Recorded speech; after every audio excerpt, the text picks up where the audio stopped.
Ambrosia for heads, Justin Hunt. This is Last 7, hopping out the helicopter like Contra, counting down the top stories over the last 7 days.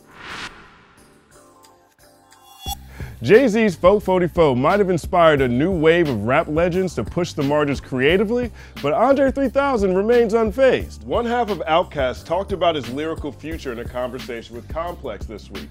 Full story on AFH, here's what he said. As I get older, I start to see myself move back from it. The hustle and bustle of putting out an album, the pressure of being in the studio trying to come up with something. Now it's more like a hobby for me, so I don't think about it in that way. Even with Outkast, if we never do another album, I'm totally fine with that. When I was 25, I said I don't want to be a 30-year-old rapper. I'm 42 now, and I feel more and more that way. Do I really want to be 50 years old up there doing that?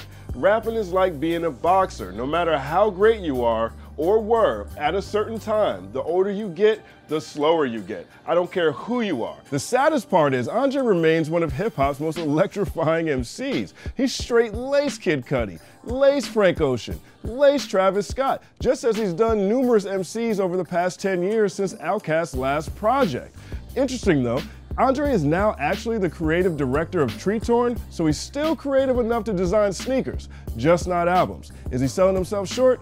Let us know in the comment section. From one-time futuristic rappers to futuristic technology, Wisconsin company 3 Square Market has offered its employees the opportunity to have a microchip implanted into their hands. It's nice of them. The chips will replace the employees' need to carry swipe cards with them as they go about their daily duties. Currently, employees are required to swipe through security checkpoints, open certain doors, and charge items in the canteen to their accounts. The microchips will replace all this and more by allowing employees to unlock their computers and copy machines with ease, because it's so hard to pull out a card. The implant technology was created by Swedish company Biohack. So far, 50 of 3 Square Market's 80 employees have decided to actually have this chip implanted into their hands. But this raises a number of philosophical questions. Alessandro Acquisti, he's a professor of information technology and public policy at Carnegie Mellon. He offered this. Companies often claim that these chips are secure and encrypted, but encrypted is a pretty vague term which could include anything from a truly secure product to something that is easily hackable. Here's the other thing. As society becomes more used to the concept of microchipped humans, Alessandro says it becomes easier for technology designed for one purpose to be later used for another. That's a great point. Take our cell phones, for example. Designed so that we can order pizza in class like Zach Morris on Saved by the Bell. Now we can't live without our Illuminati tracking devices. The future's undefeated. Remember that. This one's fun. J. Cole's For Your Eyes Only tour stopped through Brooklyn's Barclays Center last week. JID and Boss opened, Koss was there. AFH founder Reggie Williams and EIC Jake Payne were in the building and captured footage of these two super duper fans of J. Cole attempting to shoot their shot with the future rap icon.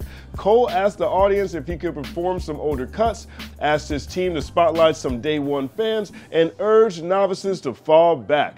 They're stretching, they look like they're ready, they're getting in the zone, they're about to do it for the gram, and... What you see the sad thing is the chick ain't even hell praise to me like... Failure.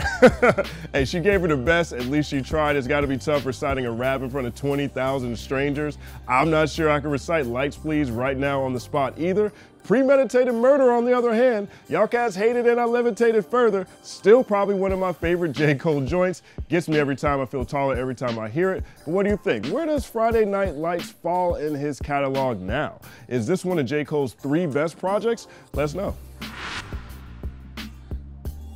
Hip-hop lost a legend 2 summers ago. Sean Price died tragically at the age of 43, leaving a legacy of visceral honesty and raucous raps. His label Duck Down Records decided to release Donkey Sean's posthumous project, Imperious Rex. If you haven't heard it, punch yourself in the face. The project comes in at 16 tracks, all in the vein of what we've grown to love from the MC who gave us Monkey Bars. Still one of my favorite projects. Even the cover art is a nod to Planet of the Apes. The project includes features from Freeway, Raekwon, Method Man, Inspector Deck, Rock, Buckshot, General Steel, Rusty Jukes, and more.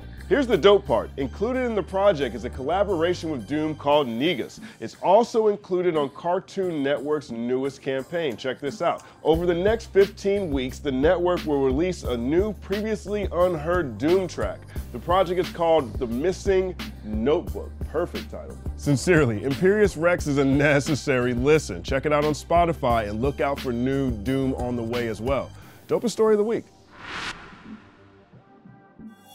LL Cool J just kicked down another door. Are you familiar with the Kennedy Center Honors? For nearly 40 years, the Kennedy Center Honors have celebrated people in the performing arts who have made significant contributions to American culture during their lifetimes. The organization salutes mavens from every artistic medium, from classical musicians to acclaimed film directors to celebrated playwrights, and now rappers. This week it was announced that James Todd Smith will be among the 2017 honorees, along with Gloria Estefan, Lionel Richie, Norman Lear, and Carmen de Lavallade. LL said this in a statement: "My late grandmother passed some wise advice to me. If a task is once begun, never leave it till it's done. By thy labor, great or small, do it well or not at all." That adage has guided everything I've ever done in my life, and I couldn't be more grateful because it has led me here. To be the first rap artist honored by the Kennedy Center is beyond anything I could have imagined. I dedicate this honor to the hip-hop artists who came before me and those who came after me. This simply proves that dreams don't have deadlines. God is great. The Kennedy Center Honors will take place on December 3rd. They'll air on CBS on December 28th. Make sure you check that out. Now, in other LL Cool J related news, LL visited Drink Champs and he finally explained why he got into a fight with Jamie Foxx when the two were on set shooting Any Given Sunday. This is a hilarious story. Check it out. We were doing the scene, I was being aggressive when I was like, yo, you got, but this is character to character. So he got upset and he's like, yo, you know, stop being so rough with me. So I was like, you know, that didn't compute. We did another take. Okay. And I was rough with him again. And then, you know, I don't know why, but, you know, he thought it was a good idea to punch me in my face. Not in the script. No, it wasn't in the script. Nah, this wasn't scripted. Wait. No. I'm keeping it 100 with you. You want me to keep it 100? I'm gonna keep it 100. I'm gonna shut up. He punched me in my face. So I looked at him after he punched me in my face. I said, "Why'd you do that?" And he said, look. And he like was turned to the side. You know, he was squaring up. He had his helmet on. He was turned to the side. He said, "I told you before, don't put your hands on me, period." Yo, when he said that, my left hand grabbed the face mask, and as I was pulling his helmet off, my right hand was punching his chin. You know, it was just like, wow! You know what I mean? Queen. And then, you know, he was laying there, and I was like, I thought he was faking because he was asleep. That's a trip, man. Now, fortunately, Jamie Foxx and LL Cool J, they're friends. They've collaborated since then. They've settled their differences. Ladies love Cool James, they say, but mama also said knock you out. Great story. This was Last 7. I'm Justin Hunt for AFH. See you next week.